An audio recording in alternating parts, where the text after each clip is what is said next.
Salut les peintres, bienvenue sur Nature Peinture, moi c'est Nico et aujourd'hui je vais vous montrer comment j'ai peint mes stégadons pour mon armée Seraphon pour le jeu Age of Sigmar. Ceci est la deuxième vidéo d'une série de 3 vidéos. Si vous avez raté la première, n'hésitez pas à cliquer dans le coin en haut. Dans cette première vidéo on avait peint les gros dinos et aujourd'hui on va s'attaquer à la plateforme qui se trouve sur leur dos ainsi qu'à l'équipage de Skink. J'étais initialement censé vous montrer les socles mais cette vidéo devenait beaucoup trop longue donc ça sera pour une troisième partie. Le but de ce projet c'est toujours de peindre ces figues à un haut niveau parce qu'elles sont des pièces centrales de l'armée.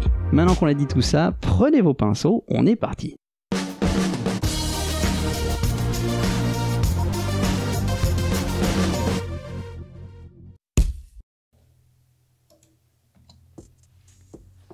Et on va commencer cette vidéo avec la plateforme. La plateforme, je la peins en gris, et donc je commence avec une première couche de ce gris foncé, tout partout. Je fais plusieurs couches très fines pour avoir un résultat assez uniforme. En rétrospective, c'était peut-être une étape de trop que j'aurais pu enlever, parce que après ça, je vais assombrir le tout avec une bonne grosse couche de contraste Black Templar. C'est une recette que j'aime bien faire pour des parties noires ou gris foncé. Et en vrai, là j'aurais pu commencer avec juste du noir en fait, pour m'économiser une étape. Mais donc je fais plusieurs aplats. Et après ça, donc je fais ma couche assez, avec la main lourde, du contraste. Pour obtenir un gris bien foncé. J'aime en général assez le look de cette recette. Et donc après ça, je fais un zénithal avec mon tout premier gris. Juste pour avoir de la lumière, des éclaircies rapides et assez uniformes. Enfin, je fais du edge highlight, je touche vraiment les arêtes, l'éclaircie des arêtes, partout sur ces plateformes grises. Le résultat final est un petit peu trop propre à mon goût, j'aurais peut-être pu ajouter un peu plus de texture en appuyant avec plein de motifs, etc. En ajoutant vraiment des petits traits, des petites marques, des petits points, etc. pour donner un côté usé à cette pierre. Mais là, sur le coup, j'ai choisi de faire quelque chose de très propre. Et donc après ça, je fais plusieurs couches d'un blanc cassé sur des endroits que j'ai envie d'être très colorés sur cette plateforme. Et donc pour que mes couleurs ressortent bien, et ben je fais une première couche de blanc, donc très clair quoi. Et là, après, j'applique de la peinture transparente aux endroits souhaités. Ici, c'est du contraste, mais vous pouvez utiliser ce que vous voulez. Je vais utiliser, moi, du rouge, du bleu et du vert. Qui sont des couleurs qu'on retrouve beaucoup dans cette armée, Seraphon. Quand je les peins, comme vous le voyez, j'essaye de finir mes coups de pinceau au centre de tous ces motifs. Parce que c'est là que j'ai envie d'avoir le plus de pigments. J'ai envie que les arêtes restent de loin les plus claires. Et que le centre soit très foncé pour avoir un petit effet gemme, pierre précieuse. Après ça, j'ajoute un petit peu de blanc cassé à mes couleurs contrastes. Et donc je repasse un peu les arêtes avec. Comme vous voyez là sur les coins, les pointes des triangles, des points avec quasiment du blanc cassé pur. J'essaye surtout de toucher les arêtes qui font face au soleil pour continuer ma logique d'éclaircie volumétrique. Vous voyez, j'essaie d'avoir un rendu très propre, très soigné et lisible. Je fais un petit coup de jade sur les drapés autour de la plateforme et enfin du violet sur les boucliers. J'adore ce violet. Et on le retrouve assez souvent dans cette armée. Je fais une première couche que en rétrospective j'aurais pu m'épargner suite à ce que je fais là. Là je fais un gros lavis d'un violet très foncé pour bien distinguer les différentes écailles des boucliers et j'aurais sans doute dû commencer par cette couche en fait au final. Et après je repasse avec mon violet initial sur toutes les écailles pour les rééclaircir parce qu'elles ont été assombries par le lavis.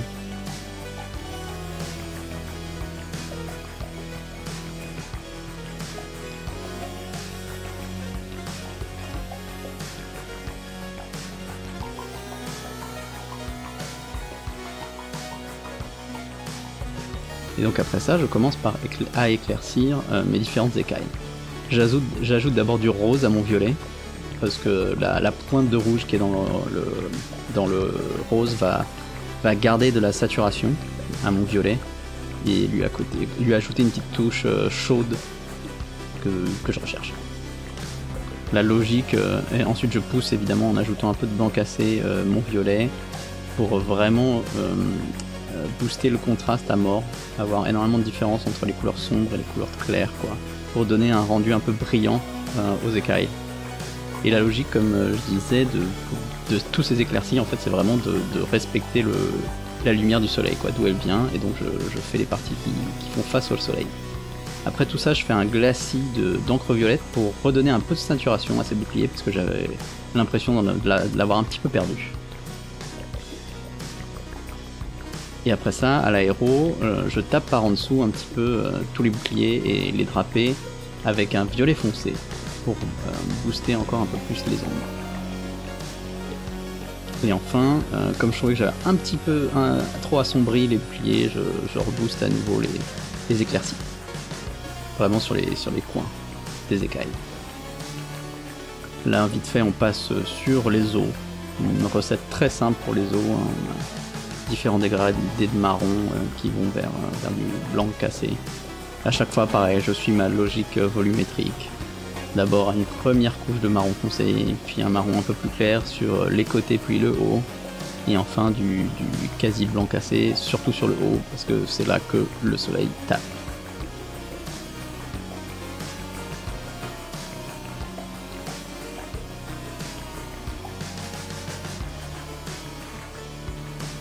On finit sur du blanc cassé pur.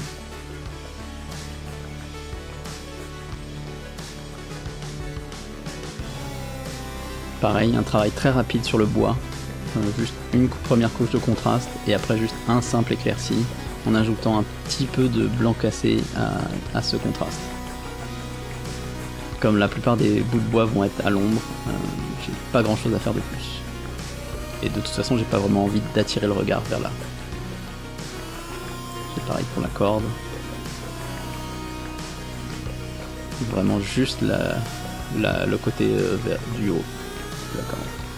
Là on passe à la pointe de la flèche que j'ai envie de rendre un petit peu plus magique, et donc je commence avec le centre peint en noir, dans un noir assez brillant, et les arête avec une belle couleur bien jade. Et là j'essaie d'avoir un beau dégradé sur ces arêtes, entre un presque bleu vers du jade un peu jaune, et donc à chaque fois je mélange plusieurs couleurs avec mon jade. Tout d'abord du bleu foncé, et je fais une espèce de lavis et de glacis. Et après j'ajoute plutôt du blanc cassé à mon jade. Et là je continue les dégradés vers la pointe de la flèche et le bout des plumes là comme vous le voyez. Voilà. Mon but c'est d'avoir un bien beau dégradé entre ces deux couleurs, enfin toutes ces couleurs. Et ensuite je fais vraiment les arêtes pour renforcer l'effet pierre précieuse, gemme magique, arme magique, power sword si vous êtes un peu plus SF. Voilà, et je touche avec le côté de mon pinceau évidemment. Ensuite je dessine un petit peu des motifs sur les boucliers. Vraiment je copie ces motifs du BT Séraphon tout bêtement. Parce que je les trouve assez stylés. Je commence avec un gris un petit peu foncé. Et je vais continuer avec un blanc. J'essaie de pas avoir une trop grosse différence de couleur entre les deux, parce que je veux un effet assez mat sur ces peintures. J'essaie de matcher avec les éclaircies des boucliers. Le jade là sur les drapés me plaisait pas des masses, et du coup je le trouvais un peu trop clair, et du coup j'applique un glacis dessus de vert un peu plus foncé. C'est le même vert que j'ai utilisé sur certains des autres motifs de la plateforme, pour que ces drapés attirent moins le regard. Et donc là on le voit à l'arrière, je profite également du violet foncé que j'ai tiré à l'aéro. Ça me fait un petit peu d'ombre déjà, sans que j'ai rien à faire. J'ajoute quand même un petit peu de blanc cassé pour faire quelques petits éclaircies sur ces drapés. Mais très léger. Je veux pas trop attirer le regard dessus. Enfin, on passe à ma partie sans doute préférée de cette plateforme, c'est tous les décos en jade. J'essaye de leur donner un effet pierre précieuse et donc je peux réutiliser mes couleurs jade et les mêmes couleurs que pour la pointe de flèche. J'adore ce combo de couleurs. Donc je fais une première couche de jade pur, j'y ajoute mon bleu foncé et là je fais un bon gros lavis partout dessus. Parce qu'il y a énormément de motifs et d'arêtes et de déco comme ça là. Et du coup ce lavis m'aide à vraiment tout bien définir quoi. Et rendre le tout très lisible pour la suite. Sur les côtés, comme c'est tout plat, ben, je fais pas vraiment de lavis, c'est plus des glacis que vous voyez.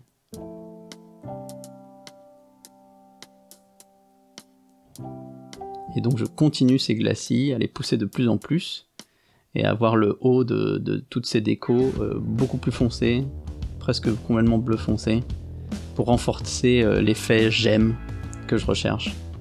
Si vous regardez un peu des tutos sur comment peindre des gemmes sur YouTube, vous voyez très souvent c'est la partie haute de ces gemmes qui est la plus foncée et le bas qui est le plus clair, parce que c'est en général comme ça que les pierres précieuses se comportent, comme elles sont transparentes, la lumière les traverse et elle atterrit tout au fond du gemme en fait, là où il y a le réceptacle. Et donc c'est ça qu'on essaye de simuler à travers plein de glacis qui couvrent des surfaces de plus en plus petites pour avoir des jolis dégradés. Une fois que ça c'est fait, ben, je repars sur mon jade et là je touche surtout le bas de mes décos.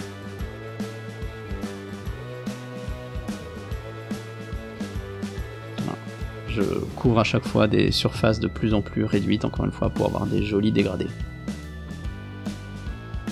Actuellement là je me soucie pas des arêtes, c'est vraiment surtout les décos elles-mêmes, les grosses surfaces des décos, le bas.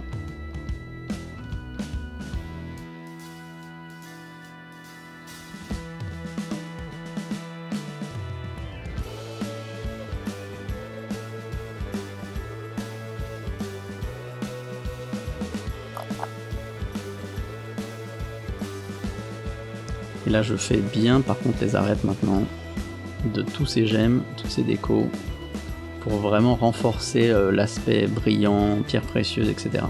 Les arêtes en général rendent bien et sont bien nettes pour ce genre de choses, d'items. Et ça rend le tout vraiment très lisible et agréable à regarder je trouve. Je le fais pareil pour les motifs, ici. Je fais toutes les arêtes là, avec ce jade. Pas trop de réflexion, ça prend juste du temps, et j'essaye d'être précis.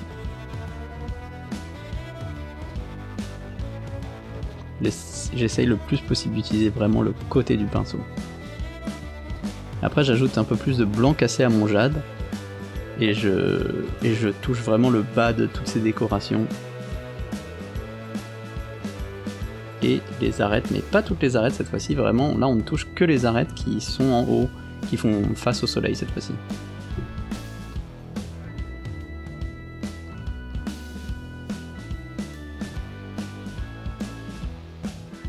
J'adore ce look un peu magique et éthéré.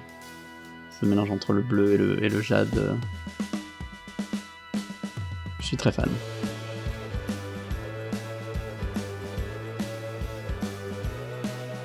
Vous voyez les arêtes aussi, elles ont des couleurs différentes. On ne fait pas la même couleur sur toutes les arêtes.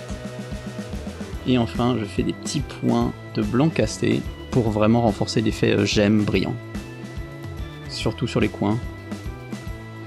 Mais les coins qui font face au soleil. Surtout les coins élevés, quoi. J'ai vraiment beaucoup aimé peindre cette partie et je suis assez content du résultat final, comme vous allez le voir. J'ai fait pareil sur la machine des dieux, ici, vraiment la même technique. Je l'ai pas filmé parce que j'étais vraiment dans le truc. J'ai juste ajouté un petit peu de texture sur les côtés, sur les anneaux, pour leur donner plus d'âge et de vécu. Passons maintenant au skink. Pour les skinks, une grosse partie du travail a été fait par mon pre-shade, avec le bleu suivi du zénithal de gris clair. Et donc là, principalement, je vais peindre les écailles, et surtout avec des peintures transparentes de préférence. Donc comme avec ce vert, qui est le même vert qu'on a retrouvé sur la plateforme. Après ça, je veux un peu encore plus accentuer les contrastes sur les écailles, pour les rendre vraiment bien brillantes. Et donc là, je touche avec du blanc cassé le haut des écailles, la partie qui fait face au soleil. Surtout sur les épaules et les jambes, les cuisses. Et après ça, ben, j'accentue les ombres également, sur les parties qui font pas face au soleil. Pour vraiment accentuer le contraste et donner un effet un peu brillant à ces écailles. Après ça, je fais une petite couche, un petit glacis de mon vert initial, juste pour ramener tout au centre. Avant de faire un tout dernier éclairci avec le blanc cassé bien dilué sur le haut des écailles, mais surtout autour des épaules. Je vais pas trop chercher le reste, là c'est vraiment les épaules qui prennent le plus de lumière. Et donc je vais faire ressortir les écailles. Après ça, je m'occupe du dos, vraiment la crête dorsale, qui est noire sur quasiment tous les lézards de mon armée. Donc j'utilise la même recette pour quasiment toute cette partie noire que vous avez vue sur la plateforme. Donc une première couche de gris foncé, suivie d'une couche de contraste Black Templar, avant de revenir sur mon gris. J'aime bien le look de cette recette, du coup je l'utilise assez souvent.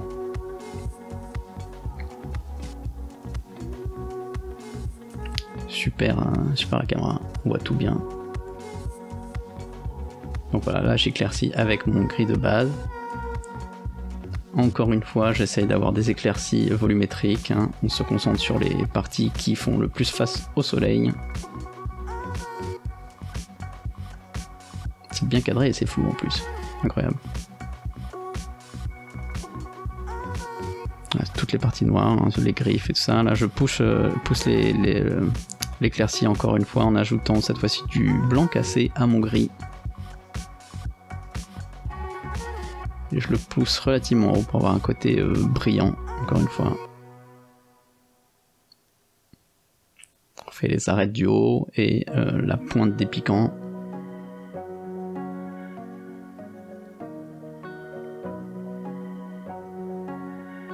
Et on pousse une dernière fois encore l'éclaircie en ajoutant de plus en plus de blanc cassé.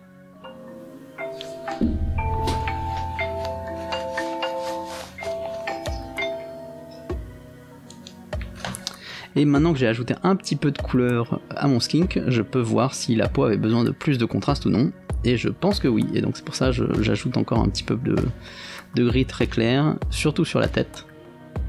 Et après d'autres parties du corps, un peu les mains, là l'épaule aussi parce que l'épaule est bien au soleil. Mais je vais faire aussi les mains, les pieds, un petit peu les coudes et les genoux. Mais ça c'est pour une autre raison. En termes de volume, c'est surtout la tête et l'épaule qui m'intéressaient. L'intérêt sur les mains et les pieds et les coudes et tout ça, c'est qu'après je vais faire un glacis dessus.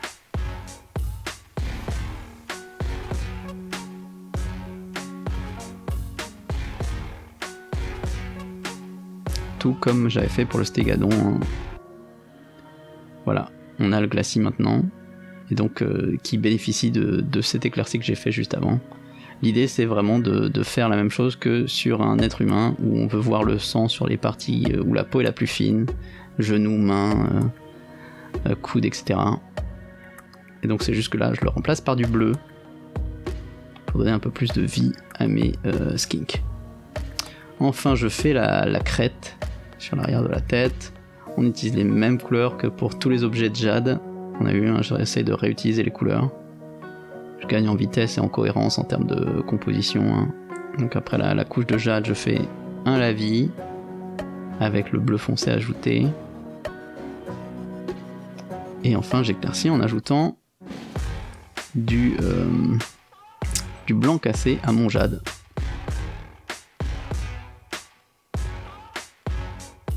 Et pour donner un peu de personnalité à mes skinks, je leur fais des petits points noirs, des petites taches sur cette crête.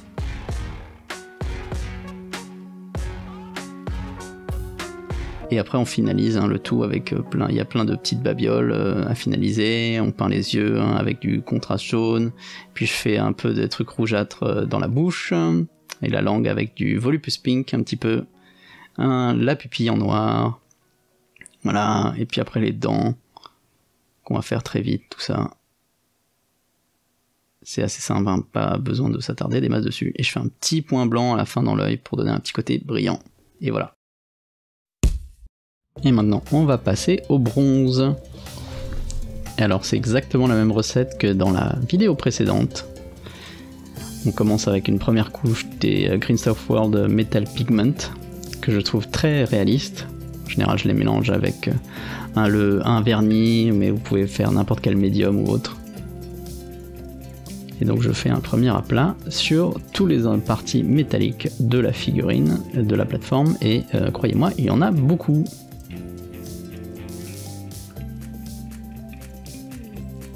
Voilà le résultat après cette première couche. Et enfin, j'applique un bon gros lavis à base de contraste.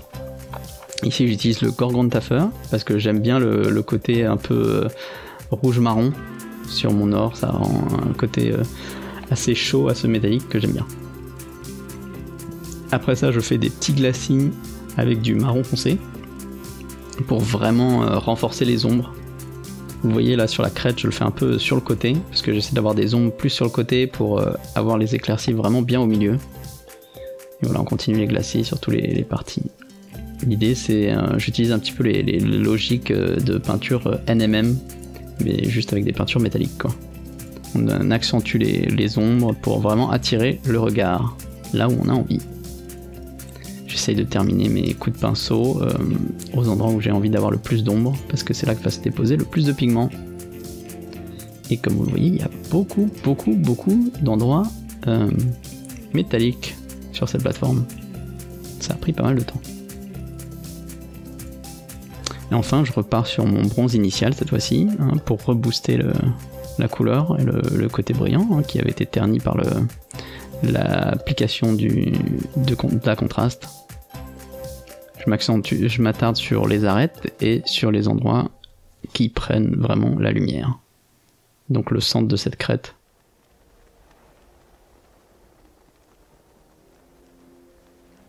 Et les arêtes sont quand même très importantes quand on peint des objets métalliques. Très important pour le rendu final. Et la lisibilité accessoirement évidemment.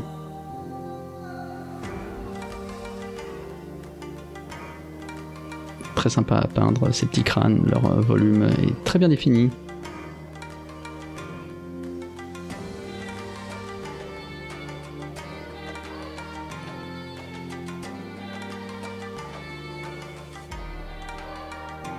Et enfin pour les derniers éclaircies, j'utilise plus un argenté très clair cette fois-ci, sur des endroits vraiment très petits et très sélectionnés, là où la lumière vraiment tape le plus, comme le siège de ce trône. Il me semble très important d'y attirer le regard, et donc c'est là vraiment que je concentre mes plus gros éclaircies. Quelques arêtes, quelques coins, et tout ça. Il y en a beaucoup. Et on répète le processus sur tous les skinks, même s'ils n'ont pas grand chose, hein, ils ont surtout des bracelets. Mais on fait exactement la même recette. Ça prend du temps, mais on a dit, c'est le but de ces figurines. Prendre du temps dessus pour qu'elles soient à un bon haut niveau. Parce que c'est des points centraux de l'armée.